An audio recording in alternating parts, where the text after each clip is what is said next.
Number 9. Ellen turned around quick and noticed that the dog that had been following her was gone. A, B, C, D, or E. Alin ang error? Siyempre, hindi natin nasasagot ng letter E. Ang mali ay A. Bakit kaya? Ang verb natin sa ating pangungusap ay yung turned around. Phrasal ito. Parirala. Yan ang ating pandiwa. Ngayon, ang gustong sabihin sa pangungusap ay yung paraan ng kanyang paglingon. Quick.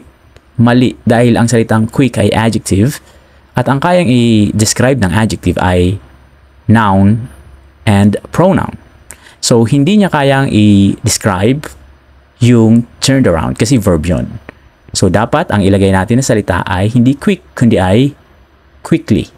Again, ang quick ay adjective, ang quickly ay adverb or pang-abay. Ang pang-abay ay kayang i-modify yung adverb, verb, or adjective. Kaya niya na ba i-modify yung turned around? According sa rule, opo. Quickly, verb ang kanyang i-modify. Quickly what? Turned around. Paraan ng kanyang paglingon, mabilis.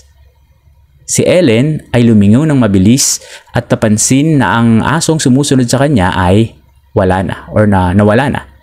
Okay? Ang sagot natin dito ay A. Quickly. Adverb of manner. Paraan ng kanyang paglingon. Follow for more.